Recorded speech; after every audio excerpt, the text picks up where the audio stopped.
Quando eu criei o Radiação para Leigos e fiz as redes sociais, eu percebi que houveram muitas pessoas que entraram em contato comigo em virtude de ter um certo receio, um certo medo envolvendo exames que usam radiação ionizante e os possíveis riscos futuros.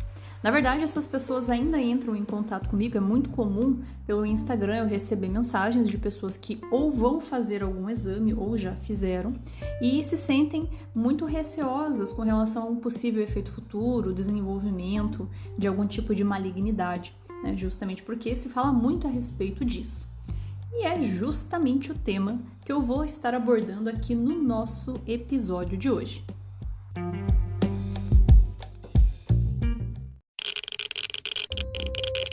Radiation detected. Red dawn.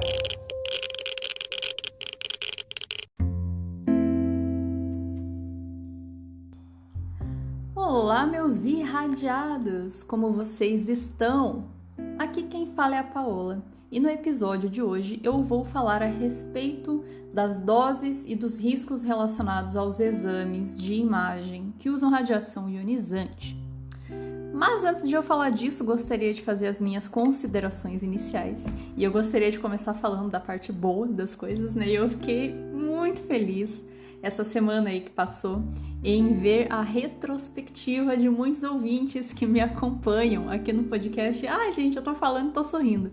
Eu fiquei tão feliz, eu achei muito legal. Bastante gente compartilhando lá no Instagram, né? Quem me escuta pelo Spotify, né? O Spotify e o Deezer também tem isso.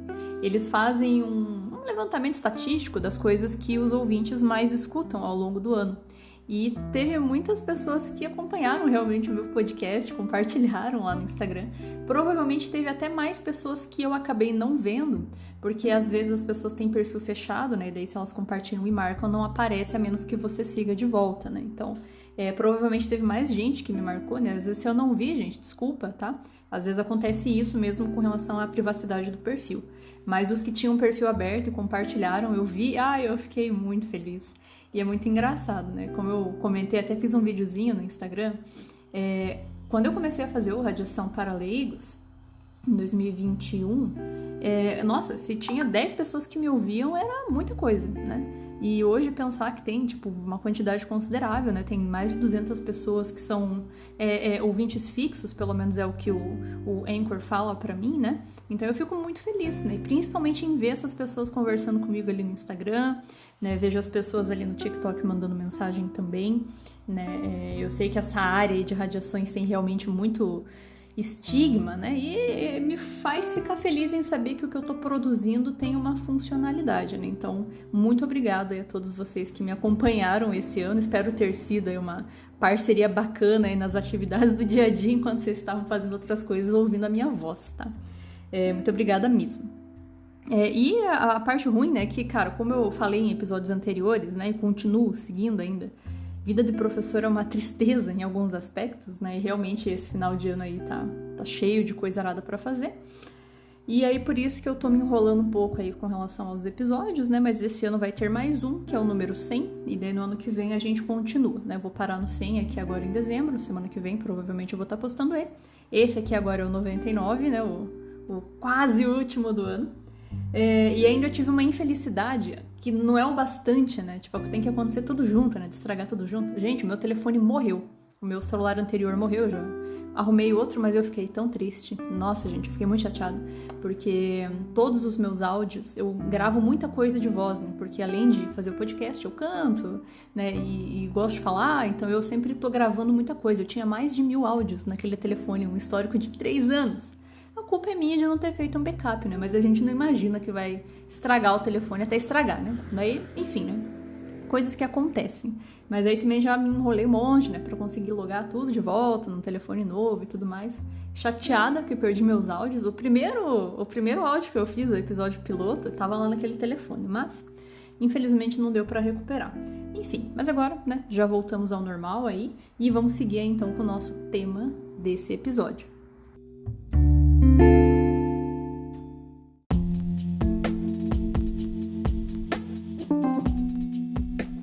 Bom, e então falando a respeito do nosso tema do episódio, eu escolhi falar a respeito dessa questão de dose e de risco relacionado aos exames médicos que a gente faz que usam radiação, por duas razões. A primeira foi porque foi uma sugestão da Maria Nick Zipper, que participou aqui do episódio sobre medicina nuclear. Ela é minha amiga, trabalha comigo lá na empresa do Ivana, na VIX, né? E ela tinha comentado a respeito disso, né? Ela trabalha com medicina nuclear, até vou comentar um pouquinho, né?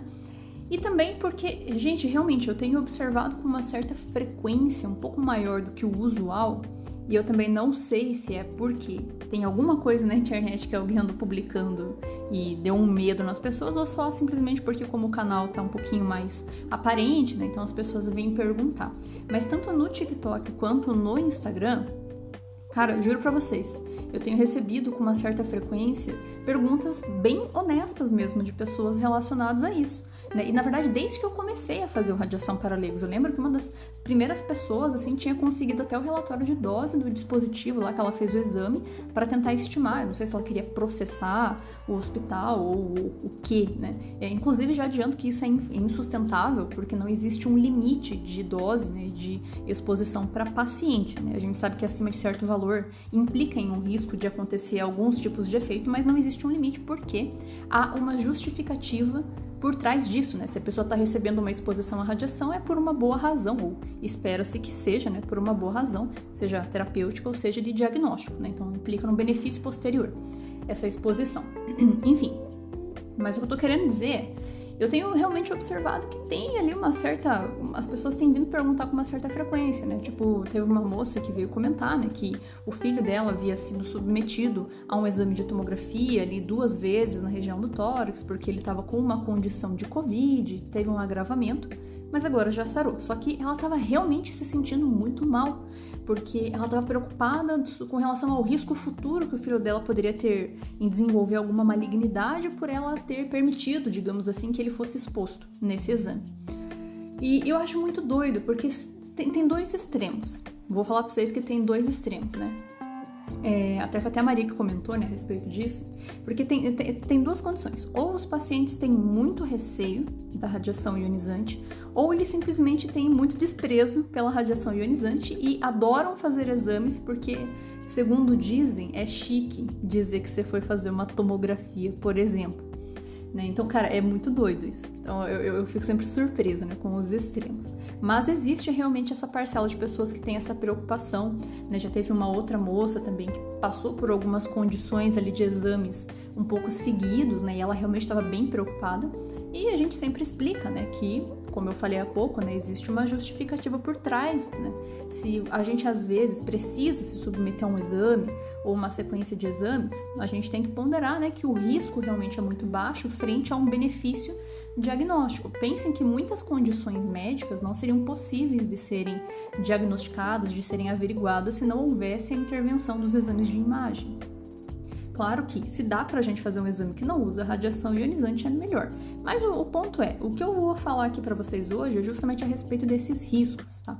De onde que eu tô tirando essas informações? Né? Não é da minha cabeça, não. Muito embora eu trabalhe com proteção radiológica e acompanhe muito sobre isso na prática do dia a dia, né? O Ivan também, que é o físico da Novix, né? A gente tá sempre em contato, né? Conversando.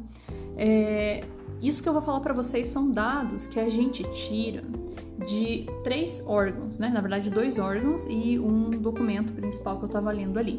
Tá? Tem um órgão que é o Comitê Científico das Nações Unidas sobre os Efeitos da Radiação Atômica, que a gente abrevia de UNSCEAR. Então, esse órgão tem os levantamentos de dados com relação a efeitos da radiação, né, na população. Então, eles fazem acompanhamentos e estudos, então essa é uma das referências.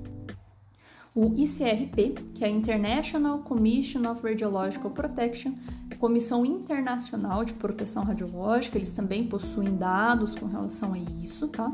E livros de radiobiologia, tá? Então, o embasamento que eu tenho para falar a respeito de dose versus efeito é tirado de um livro de radiobiologia que eu uso muito, inclusive, tá?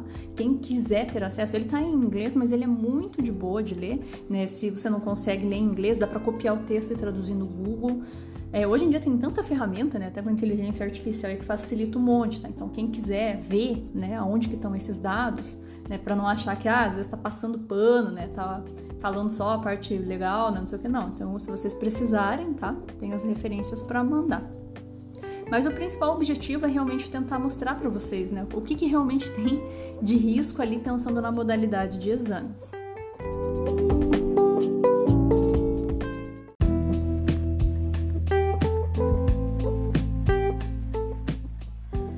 Bom, para a gente começar a falar desse assunto, eu acho que é muito interessante mostrar para vocês quais são as principais condições que fazem com que os seres humanos sejam expostos à radiação ionizante. Existe um gráfico que é feito pela Anskyr, que qualquer material de proteção radiológica vai ter uma cópia dele lá dentro, que mostra bem bonitinho e bem detalhadamente quais são as principais fontes e situações que fazem com que a gente seja exposto, tá? E quando a gente olha para esse gráfico, a gente vai ver que a maior causa de exposição à radiação ionizante que as pessoas acabam se sujeitando diz respeito à radiação de fundo, radiação de background. Vocês acreditam nisso? Já tem episódios aqui onde eu falo a respeito, mas radiação de fundo, basicamente é a radiação ambiental que nós todos estamos expostos todos os dias da nossa vida e que é inevitável. E isso pode até parecer um pouco estranho, né? Porque a gente pode pensar, ué, mas isso só não acontece onde é contaminado, tipo um Chernobyl? Não, porque existem muitos elementos radioativos que são naturais, eles estão presentes na natureza. No solo, nas plantas, eles incorporam em objetos e nas coisas e eles que contribuem, então, com essa dose que a gente recebe de radiação ionizante. E vejam que eu estou falando especificamente desse tema, radiação ionizante. Eu não estou falando de telefonia, radiação eletromagnética do celular, não sei o que, não. Radiação ionizante mesmo, tá? Então, a principal, né, fonte ali, a principal causa de exposição dos seres humanos à radiação ionizante é o próprio ambiente. E claro que isso é um nível realmente muito baixo, a ponto de não nos fazer mal. Nós existimos como seres humanos em ambiente que tem nível de radiação de fundo assim desde sempre, desde o início. Inclusive, esse nível era até maior lá no começo do planeta e ele vai reduzindo pelo decaimento, né, dos elementos radioativos. Claro que tem uma parcela dessa radiação que vem também do espaço, né? Então radiação cósmica, que a gente chama, que contribui também com essa radiação de fundo, mas só para vocês saberem, tá? Então que a nossa maior contribuição de exposição à radiação ionizante vem por meio da própria natureza. Mas a segunda maior causa de exposição dos seres humanos à radiação ionizante advém de exames médicos. E aí que vem a parte interessante. Quando a gente vai ver os documentos da Anskyr, eles falam que, segundo os levantamentos que eles fazem, a gente consegue ver que existe uma diferença com relação à solicitação de exames que usam radiação ionizante que varia muito de acordo com os países. E existem muitas razões para isso acontecer. Em partes tem relação com cultura de segurança mesmo, no sentido de ser evitativo o excesso de solicitação, mas em outros tem relação com não ter acessibilidade. Tem países que simplesmente não vão ter um índice de execução de exames de imagem grande unicamente porque não há a tecnologia. Tem países que são muito mais pobres e, por consequência, não têm tanto acesso, tanta disponibilidade. E aí, quando a gente vai ver os países que têm acesso, cara, realmente é muito, muito exame, tá? Principalmente, ó, segundo esses levantamentos da Anskyr, França, Alemanha, Estados Unidos e Japão. São, assim, os países que dominam ali o uso de equipamentos de imagem, né? Que, portanto, tem um nível muito, muito alto ali, né? De solicitações e tudo mais. E é muito curioso, porque o que acontece? Anteriormente, né, a Anskyr faz esses acompanhamentos estatísticos desde sempre, né? E o que eles percebem? Cara, é muito legal. Quando você abre os arquivos para olhar os gráficos, né, a gente vê nitidamente o que acontece.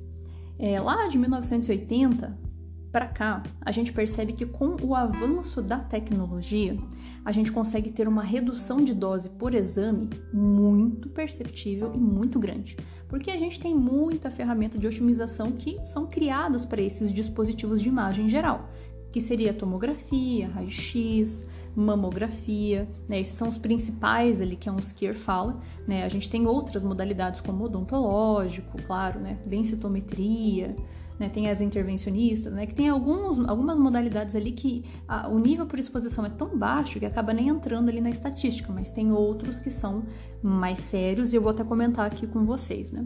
Mas enfim, voltando a essa questão da análise, Então, o Skier fala, né, que desde 1980 para cá, com esse avanço tecnológico, realmente, por exposição, por exame, a gente vê uma redução drástica no nível de dose. Isso é muito positivo. Mas, em contrapartida, como a gente tem muito mais equipamento disponível nos lugares e também uma exigência, uma demanda por novidades e benefícios que esses equipamentos produzem com relação ao diagnóstico, que faz com que haja uma super solicitação de exames. Se esses exames têm boas razões para serem solicitados ou não, isso a Skier não tem como saber, mas o que eles apontam tem-se sim uma solicitação muito grande de exames sendo realizado na medicina. Mas apesar disso, o que a gente precisa ter em mente, né? Que a maioria das doses utilizadas em exames diagnósticos, elas não são doses altas o suficiente para machucar o paciente, né? Que seria o caso do efeito determinístico que a gente chama. Aqui eu deixo uma sugestão para vocês ouvirem o episódio 3, eu acho, aqui do programa, que é Por que a radiação faz mal, onde eu explico os efeitos biológicos que a radiação pode causar, tá? Mas de modo geral, então, voltando a esse ponto, os exames de imagem, que são esses que eu citei, né, eles não têm nível de exposição alto o suficiente para induzir efeitos que a gente chamaria de efeito determinístico, machucar o corpo do paciente. Tirando a área da intervencionista, que é uma modalidade da radiologia lá de centro cirúrgico, eu vou falar daqui a pouquinho sobre. Mas ademais, as outras áreas são níveis realmente muito baixos. Para tratamento e terapia, aí sim a gente usa nível alto, que daí realmente é bem, se não for feito direito, bem perigoso, pode dar um monte de problema. Mas para níveis de exame, realmente o nível é baixo. Só que o que acontece? O fato de o nível dessas exposições serem baixas se correlaciona com um outro tipo de efeito da radiação ionizante que se chama efeito estocástico, que também tem um episódio aqui, recomendo muito que vocês ouçam, para complementar o que eu estou explicando aqui, mas só falando resumidamente. O efeito estocástico é um efeito probabilístico que acontece quando a gente se expõe à radiação ionizante, né, que diz pra gente que a gente tem uma chance de, não quer dizer que vai acontecer, tá? É uma chance de desenvolver algum tipo de malignidade, algum tipo de câncer no futuro, tá? Não tem como saber nem quando, nem que tipo de câncer, porque é probabilidade. Muito embora a chance realmente seja muito pequena, né? Ela aumenta conforme se aumentam as exposições e conforme se aumenta o nível de dose, né? Então, aumenta-se a chance, mas não que vai acontecer. Por isso que a gente tem proteção para evitar fazer tanto exame seguido, né? Então, basicamente, esse que é a grande preocupação relacionada a essa parte dos exames da radiologia. Mas como eu falei lá no começo do episódio, eu vou repetir aqui, tá? Quando um médico ou um odontólogo vai fazer uma solicitação de um exame que usa radiação ionizante, ele vai fazer uma ponderação levando isso em consideração. Qual que é o risco que esse exame vai trazer para o paciente? Uma possível chance de em algum momento no futuro, talvez, ele vir a desenvolver câncer. Beleza, qual que é o benefício? O benefício é imediato. Nossa, a pessoa tá com AVC aqui, vamos fazer uma tomografia. Nossa, a pessoa tá com uma dor crônica, vamos fazer um raio-x para olhar. Nossa, essa mulher tá com uma suspeita de câncer de mama, vamos fazer uma mamografia. Entendem? Pensem, é isso que a gente tem que ter em mente. Tudo na vida tem risco. Atravessar a rua tem risco de você ser atropelado. Mas se você tem que chegar do outro lado, o que você vai fazer? Você vai atravessar? Poxa, que bom que dá para atravessar a rua. É a mesma lógica para exame de imagem. Tem um risco associado? Realmente, tem um risco, sim, muito pequeno, mas tem. Comparado ao benefício, quase sempre, né, muito superior, então vamos fazer. Que bom que tem exame de imagem. Então, às vezes eu fico pensando, as pessoas têm muito medo, mas imagina se não tivesse. Você ia ter que fazer uma cirurgia aberta. Os riscos de você morrer por causa de uma anestesia é muito maior do que o risco de você ter um possível efeito radioinduzido com um exame de imagem que não te abre e que não dói e que você vai embora logo na sequência. Entendem? Eu acho que o que faz as pessoas terem medo é o jeito que é falado, né? Não que a gente não tenha que ter cuidado, né? É justamente aquele negócio. Se dá pra evitar, é melhor. É como atravessar a rua, né? Se eu não preciso ir pro outro lado, eu não vou atravessar essa avenida cheia de carro. Se eu posso ficar desse lado da rua, eu vou evitar. Só vou atravessar se eu precisar. Entendem? Mesma coisa. Não é pra ficar fazendo exame toda hora, sem uma boa razão. Mas se precisar, que bom que tem, vamos fazer, né? Não é pra ter esse medo. Mas é que, como eu falei, o jeito que falo, né? Aí você vai abrir, eu lembro que teve uma mulher que tava me falando isso lá no Instagram, e aí você vai procurar, né? Daí tá assim a matéria. Uma tomografia tem 400 vezes mais radiação que um raio-x. De fato, tá?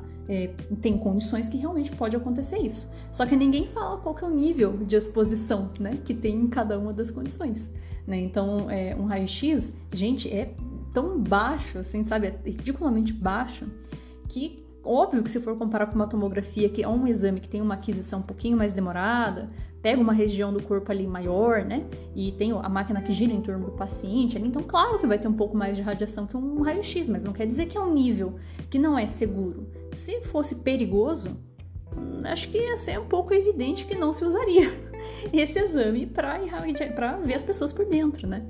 Então realmente tudo isso é ponderado.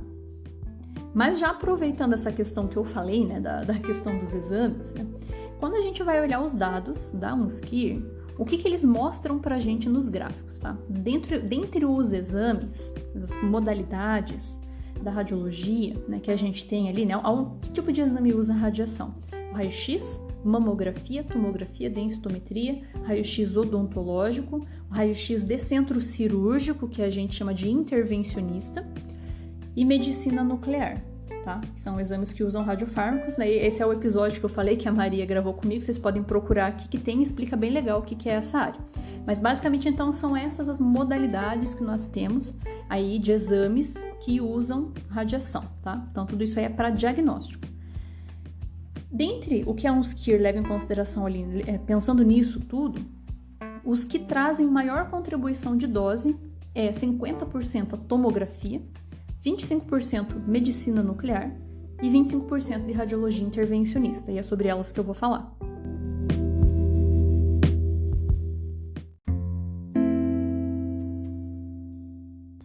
Bom, falando sobre tomografia, né, o que acontece? A gente tem ali o nosso comparativo com o raio-x, que cai nisso que eu falei pra vocês, né? Tomografia do mal, máquina do mal, tem 400 vezes mais radiação, não sei o que, não é bem por aí, tá, gente? O que acontece? Na tomografia é aquele exame lá que tem aquela rosquinha que o paciente entra dentro, né, e vai fazer um exame de raio-x em 3D, por assim dizer. A grosso modo, claro.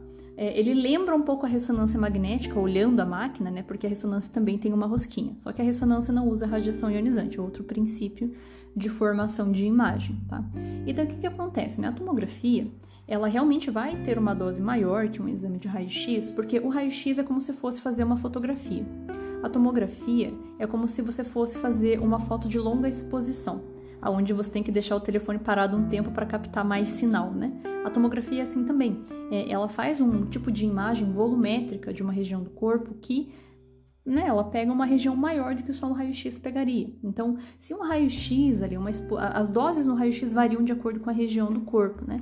Mas varia ali entre 0,1 e 1 miligray, tá? Essa unidade de medida, gray, representa a dose absorvida. É um jeito que a gente tem para mensurar a radiação ionizante. Então, né, tem esse intervalo aí em miligray. Então, é realmente, quando a gente fala mili, quer dizer que é 1000 vezes menor que a unidade original. Então, assim, é um nível realmente muito baixo. Para a gente sentir um efeito imediato de radiação, a gente teria que ter 1 gray inteiro, ou seja, 1000 vezes maior do que o que a gente recebe num exame de imagem, tá? Então, só para a gente deixar isso claro, né, num exame de raio-x. Bom, então o raio-x tem aí entre 0,1 e 1 miligray ali por exame, tá? Uma tomografia, né, vai variar entre 10 e 100 miligrays, tá? É muito difícil um exame chegar ali, geralmente fica entre 15 e 30 miligrays. É só em exames muito complexos, que precisa de contraste, angiotomografia cerebral, angiotomografia cardíaca, que demora, é assim, sabe, bem complexo, pode chegar até 100 miligrays, tá? Miligrays. Ainda assim, é bem menor do que o nível necessário para induzir um efeito imediato, né? Então, mas geralmente está ali entre 15 e 30 miligrays, dados da UNSCIR, tá, gente? Uma estimativa média aí, né? Claro que tem variáveis, tá? E isso no feixe primário, então é realmente um nível bem baixo, mas comparado com o raio-x, evidentemente vai ser entre 10 e 100 vezes maior esse nível de exposição, entende? Só que, como eu falei, o que desespera as pessoas é fazer essa comparação, tipo, como se fosse um absurdo, né? Tipo, sabe? Então, esse que é o problema, o modo como é comunicado. Indo para fins práticos, né? Só para vocês terem uma ideia, para a gente conseguir observar efeitos assim no corpo, a gente tem que ter, como eu falei, né, pelo menos 1 Gray. Então, por exame, está realmente muito abaixo. E principalmente se houver intervalos entre esses exames, o nosso corpo ele é muito bom em fazer reparação de dano caso tenha acontecido. Tá? Muitas vezes a radiação, ainda mais desses exames, né, que é raio-x, né, uma radiação eletromagnética, ela não é tão diretamente ionizante, né? Ela penetra muito realmente, mas ela não é tão assim também do jeito que fala, né? Tem risco, claro, como eu falei, né? É isso que é importante, né? O risco existe, só que ele é muito baixo, tá? Então, pensando nessa questão ali, né? Então, o exame realmente vai ter uma chance muito pequena de induzir, mas caso aconteça, nosso corpo tem um monte de ferramenta bioquímica para consertar esse possível dano, tá? Isso se acontecer. Então, é isso que é interessante da gente pontuar. E também, né, o que eu vejo muito, né? A galera tem muito medo ali do raio-x, da radiologia. Ai, câncer, meu Deus do céu, não vou fazer o exame. Fuma pra caralho, não passa protetor solar, come um monte de porcaria, não faz exercício físico, não faz exame, não faz nada. Mas o grande vilão é o raio-x, com certeza. Não tem nada a ver com os hábitos de vida, com o histórico familiar da pessoa. Vocês entendem? Então, às vezes, a gente joga o medo naquilo que a gente desconhece, que é mais fácil, né? Então, a gente tem que lembrar que indução, né, de efeitos mutagênicos não é só a radiação que faz. A radiação é um dos agentes físicos, inclusive, que tem menos contribuição para a indução. Eu já falei sobre isso aqui anteriormente, lá nos efeitos estocásticos, mas vou só pontuar aqui. A gente sabe que radiação ionizante tem essa chance de indução de câncer, porque no passado, quando havia contaminação a fontes radioativas de origens diversas, né, as pessoas incorporavam aquilo grudava em alguma região do corpo, ficava irradiando, machucava e dava câncer. Daí é outra história. Mas por exames de imagem, coisas do tipo, realmente a chance é muito pequena, tá? Com relação a essa questão da tomografia, né, uma coisa muito curiosa diz respeito ao fato da parte pediátrica, tá? Sei que muita gente tem receio, vai ter um episódio aqui que eu vou falar só sobre a questão pediátrica, porque às vezes tem 2 vieses, né? Se você leva no médico que ele não pede o exame, esse médico é negligente. Aí você leva em outro médico, ele pede 1000 exames, sabe? Então, parece que tem uns extremos ali, né? Antigamente, antes de 2001, os equipamentos de tomografia usavam a mesma quantidade de radiação para criança que se usava em um adulto. Isso é um absurdo, porque realmente a criança é bem menor. A dimensão do corpo dela é menor, a densidade dos órgãos são menores, né? Então, com relação à formação de imagem, isso é péssimo, você não ter protocolos próprios para criança, mas principalmente por causa de dose. Criança é mais sensível do que um paciente adulto, tá? E a partir desse momento, né, quando o pessoal começou a ver que realmente era um problema, na verdade é porque em 2001 aconteceu um negócio aí na tomografia. Só que assim, vou contar pra vocês, só que eu não sei se realmente é bem assim, porque ele saiu na página do The New York Times, eu não achei em referências mais confiáveis, por assim dizer. Só tem a foto e a narrativa da história, que é um menininho chamado Jacob, vocês podem pesquisar aí, tá? Que ele foi fazer um exame de tomografia, ele ficou na sala muito tempo, uma radiografia de crânio, e a mulher lá se atrapalhou, executou uns protocolos zoados lá, e ele recebeu uma exposição muito alta no crânio, tá? A máquina não tinha protocolo para criança, não tinha protocolo para travar quando você inseria mais de uma vez o nome do paciente, fazia mais de 3, 4 exposições por paciente, tudo zoado. E daí surgiu uma movimentação por parte de órgãos, né, de proteção radiológica, né, e de medicina com relação a criar protocolos e programas que são próprios para criança. Tem um nome, também sugiro que vocês procurem, que chama Image Gently, tá? Que é justamente, né, essas coisas mais voltadas para a parte da pediatria. Tem para tudo, tomografia, intervencionista, medicina nuclear, coisas do tipo, tá? Então, só para vocês saberem, então, que realmente, né, a questão da tomografia, né, com relação a essa contribuição de dose, né, na população geral, é unicamente atualmente porque existem muitos dispositivos disponíveis e há muita solicitação desses exames, né, principalmente ali Estados Unidos. Nossa, Estados Unidos usa muita tomografia, muita. E acho que porque lá tem muito, que os fabricantes são de lá, né, então aí acaba tendo muita demanda, tá? Aqui no Brasil eu não achei esse dado estatístico, mas pelo que eu ouço falar e pelo que eu vejo, é intermediário. Tem médico que pede de menos, tem médico que pede de mais. Mas o principal não é para ter medo. É só para avaliar, né? Conversar sempre com o médico e explicar a tua situação. Se você já fez muito exame ou pouco exame, para ele ajudar você a ficar mais tranquilo quando for necessário.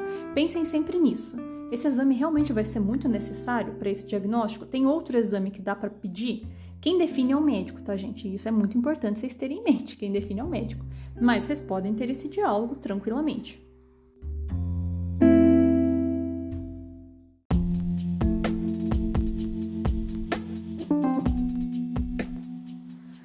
Bom, agora falando sobre a outra modalidade, que essa acho que poucas pessoas sabem, na verdade, mas é interessante vocês terem ciência, que é essa tal da radiologia intervencionista, né? O que é isso? Em hospital, dentro de centro cirúrgico ou em centros de cardiologia, a gente tem alguns equipamentos que se chamam arco cirúrgico ou equipamento de hemodinâmica.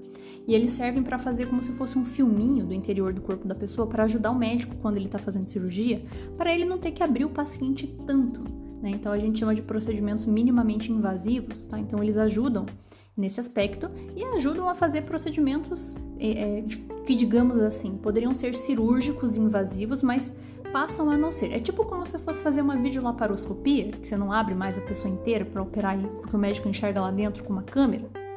É parecido, tá? Só que ao invés de usar uma câmera que fura ali a pessoa, o médico olha pelo raio-x, tá? E alguns procedimentos, por exemplo, na hemodinâmica, eles fazem ali cateterismo, embolização, angioplastia, sabe? Essas coisas ali relacionadas à parte vascular. E eles usam então esse raio-x para conduzir por dentro dos vasos sanguíneos, né? Um catéter, e eles vão olhando ali com o raio-x, tá?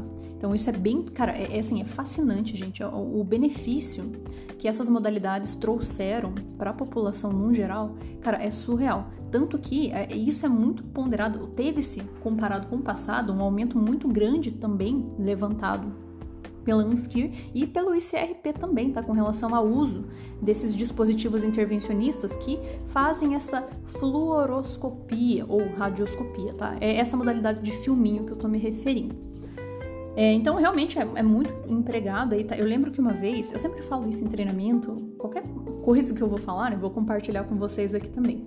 Eu acho fascinante, teve uma vez que eu fui fazer um serviço junto com o físico Ivan, né? E a gente tinha ido fazer um controle de qualidade de uma máquina dessas, que se chama hemodinâmica, né? E daí, quando a gente chegou lá, era de noite, num hospital que ficava lá em Londrina, e daí o médico, a enfermeira virou assim e falou: olha, vocês podem esperar um pouquinho, porque a gente tem um paciente infartado, ele tá vindo. Beleza, né? Tranquilo. Daí a gente ficou sentado lá, a gente perguntou, né? A gente pode ver? Aí ela falou: não, pode, claro, né? O hospital tava vazio. Gente, surreal. O paciente tava, né, com um infarto, tava acordado, consciente, veio pra dentro da sala, só tinha o médico e a enfermeira, 2 pessoas. O médico se paramentou, a enfermeira se paramentou, nem precisava ser o campo estéreo, porque a única coisa que o médico fez foi fazer uma punção na artéria ou veia femoral, né, na coxa ali, enfiou um caninho, entre aspas, né, um catéter, ligou o raio-x e ele ia olhando o caminho da veia, da artéria ali, até o coração. Achou, tirou ali o negócio que estava obstruindo a veia, né, para voltar a fluir sangue, né, o paciente, né, estava infartado, né, foi ali, desobstruiu, tirou, o paciente ficou acordado o tempo inteiro, acho que por dentro a gente não sente essas coisas, sabe, o paciente estava acordado, tirou, nem pra UTI o paciente foi, ele foi pro quarto, entendem? Cara, e levou 20 minutos, juro pra vocês, cara, levou 20 minutos. Gente, vocês já pensaram que se não tivesse a hemodinâmica, caraca, eu ia ter que abrir o tórax do cara, cortar, fazer uma cirurgia invasiva, se desse tempo. Tem isso também. Então, o que eu tô querendo dizer com isso? Cara, isso é um exemplo que eu tô dando pra vocês. Tem vários procedimentos que se fazem. Cara, então, que bom que tem. É isso que eu tô querendo explicar, né? Que bom que tem disponível. A questão é o custo-benefício, né? E geralmente em centro cirúrgico eles realmente só usam quando precisam, por mais uma razão, tá? Que é o seguinte, como eu falei pra vocês, né? Eu tô falando a respeito de intervencionista porque é uma das modalidades que contribui aí 25% com a dose, né, de exposição nos exames médicos. Só que lá na intervencionista o risco não é só pro paciente. É muito e principalmente para a equipe. Por quê? Porque como é feito durante a cirurgia, o médico e os enfermeiros eles estão em cima do paciente. E eles não têm um biombo para eles se esconderem atrás. Não tem como eles se protegerem da radiação. Então, o que o paciente receber de dose, a equipe recebe também, tá? E ali na intervencionista, qual que é o grande risco, né? Por que é perigoso, né? Por que contribui tanto com dose nessas cirurgias? Porque os procedimentos demoram. Cirurgia é demorado. Eles não usam durante a cirurgia inteira, claro, mas são procedimentos que demoram e às vezes são complexos, às vezes o médico tá tendo uma dificuldade ali, né? Então e é em cima de uma mesma região. Então, tipo, tá fazendo um procedimento cardíaco, o raio-x vai estar em cima do tórax por todo aquele tempo, né? Não necessariamente disparando, mas quando disparar em cima da mesma região. Então, isso daí é muito complicado, tá? Às vezes fica ali os disparos, né? Somando-se o tempo acumulado, podem variar ali de minutos a horas, né? E isso daí realmente pode comprometer bastante ali, né? Pode contribuir com uma dose considerável. E nós temos registro, muitos inclusive, na literatura, de efeitos imediatos da radiação para esse tipo de procedimento, tá? E por que isso acontece? Porque além da questão de tempo, é comum que os pacientes que façam, por exemplo, um procedimento intervencionista ali do coração, né, que acaba sendo uma região mais espessa do corpo, por assim dizer, às vezes os pacientes também têm um pouquinho de sobrepeso, tá? Lá nos procedimentos intervencionistas cardíacos. E as máquinas emitem quantidade de radiação proporcional à espessura para poder formar a imagem. Então, aumenta-se muito o nível de exposição, tanto do paciente quanto da equipe. Então, isso tudo somado, né, faz com que a gente tenha ali doses que podem variar entre 20 a 50 miligray por minuto. Tudo depende. Veja que eu tô falando de minuto, né? Então, é uma taxa de dose. Não são todos, tá, gente? Isso é muito importante de pontuar. Não fiquem com medo, tá? Não é tão comum, mas pode acontecer sim de encontrarmos exames que têm ali esses efeitos, né? E o que acontece? Como eu falei, o benefício dessa modalidade é muito alto, mas não dá para dizer também que tá tudo 100% bem, não dá nada.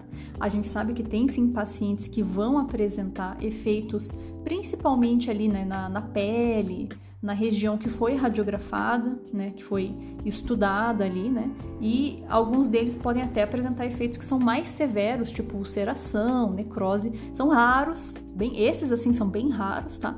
Mas uma coisinha ou outra ali às vezes acontece, tá, gente? Tem risco estocástico também, né, de no futuro desenvolver câncer, só que como é probabilístico, né, isso está intrínseco ali. Mas nessa modalidade realmente tem uns procedimentos ali, tipo angioplastia, cateterismo, embolização, que pode sim realmente contribuir com uma dose maior, né? E infelizmente, para os coitados dos profissionais é pior ainda, porque o paciente vai uma vez, né? Às vezes ali faz umas sessões, né, mas é só para tratar a condição.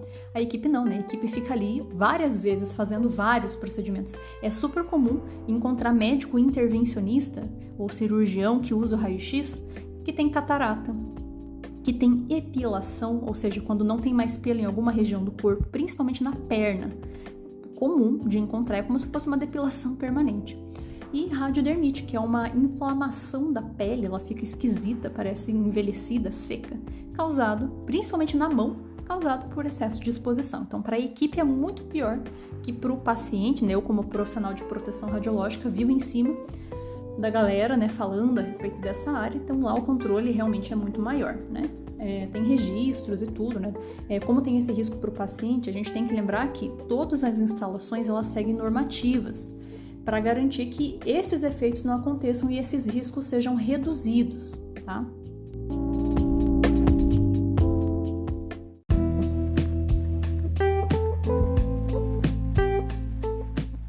Bom, e por fim, falando aí do último tríade das modalidades que mais acrescentam dose para os pacientes é a medicina nuclear, tá?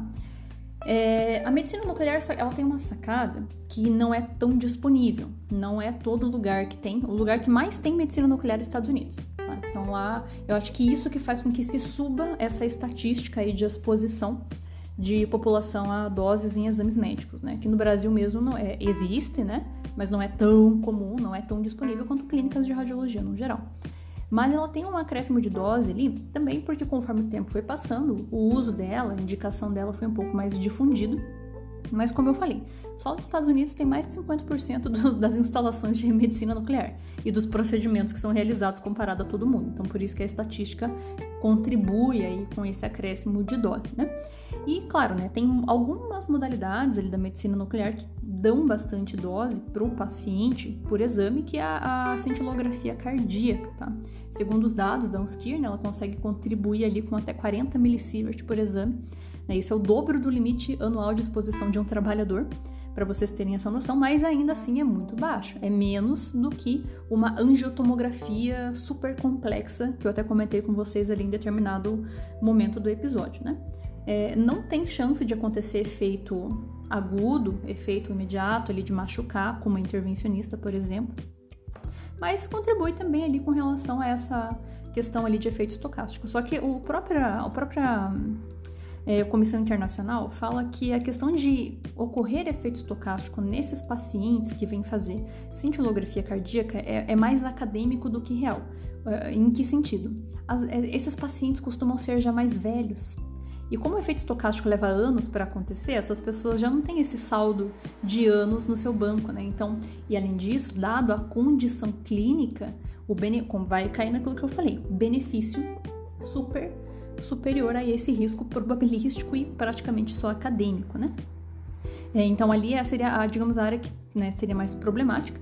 Na tomografia por emissão de pósitron, a dose realmente é mais baixa para os pacientes porque o elemento radioativo ele decai rápido, né? Então ele fica pouco tempo ali no corpo humano. Tem um acúmulo ali na bexiga, no cérebro, que são os órgãos que recebem um pouquinho mais de dose, mas a contribuição é realmente bem baixa, tá? Mas comparado aos outros exames, né, então faz parte aí da tríade, né? A mamografia, coitada, a dose por exposição no máximo 10 miligramas, assim, sabe? No máximo também, tal como um raio-x no máximo, assim. Geralmente é 1 ali, né? 0,1, então é bem, o raio-x tem uma dose menor que a mamografia, tá? E faz todo sentido. A mamografia, por incidência, ela demanda uma intensidade de radiação um pouquinho maior por causa do detalhamento de imagem. Mas ainda assim, cara, é um nível extremamente baixo. E é importante, inclusive, eu estar falando sobre isso, porque tem muita gente na internet falando que mamografia dá câncer, porque tem radiação. A contribuição para efeito estocástico da radiação da mamografia é muito baixa, tá? Tanto que é por isso que se recomenda o exame, por causa da justificativa. O benefício que você tem de fazer um rastreamento precoce é muito superior a qualquer risco de radiação, ali, né, de efeito radioinduzido. É porque vai fazer a mamografia, daí se não tinha câncer, agora vai ter, porque expôs a radiação. Nível muito baixo. Lembrem disso, né? A chance de efeito estocástico é muito reduzida, tá? Risco-benefício. Esse é o pensamento que a gente tem que ter para tudo na vida, tá? Então, esses são os principais. Odontológico também é uma dose irrisória. Para quem é paciente é muito baixo, o raio-x é muito baixo. Alguns exames contrastados do raio-x até dá para considerar que tem um pouquinho mais de dose, mas também é muito baixo. Então, esses aí realmente dá para ficar mais tranquilo, tá? Mas falando ali com relação a medicina nuclear, então a dose do paciente é realmente muito baixa, exceto em condições de tratamento, tá? Até falei aqui já no começo, em casos ali de tratamento de radioiodoterapia, né? Ou com algum outro elemento ali, né? Como ele incorpora no corpo, ele demora um pouco para decair e tem uma energia um pouquinho maior, realmente, né? Tem uma dose ali que dá para acrescentar ali, a pessoa até sente alguns efeitinhos, mas é só nessas condições, tá? A terapia também tem toda uma justificativa por trás. O pior da medicina nuclear é mais para quem trabalha, tá? É bem problemático porque a pessoa tá ali todo dia, né, exposta no meio daqueles radiofármacos, né, contaminação controlada, digamos assim, né, para todo lado, né, paciente injetado, irradiando enquanto tá passando na clínica, então é mais ruim para quem trabalha mesmo. Para os pacientes é mais tranquilo.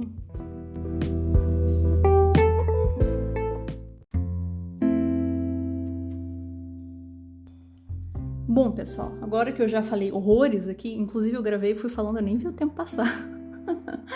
Ai, meu Deus, é foda falar mais que o homem da cobra. Bom, eu espero que tenha ficado claro o que eu quis passar para vocês aqui, fazendo todas essas considerações, tá? Que, por mais que pareça um pouco assustador, eu acho que é mais o jeito que falam pra gente do que o risco real relacionado a exames. Existe risco? Existe, mas tudo tem risco quando você fala em área de saúde, né? A questão é a gente minimizar esses riscos e, se necessário, fazer um exame.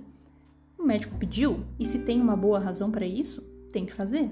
É muito melhor para você fazer o exame e tratar a tua condição do que ficar postergando ou ter que usar outros procedimentos piores para tentar chegar numa conclusão, né, e ter um agravamento na condição de saúde. Então, tudo é ponderável. Risco, benefício. Bom, eu espero que vocês tenham gostado desse episódio, desse tema. E como eu sempre falo, caso vocês tenham dúvidas, sugestões, precisem de algum material, vocês podem entrar em contato comigo pelo Instagram, lá no @radiaçãoparalegos, ou por e-mail, radiaçãoparalegos@gmail.com, que eu sempre dou uma olhadinha por lá. Muito obrigado pela audiência de vocês e nos ouvimos no próximo episódio.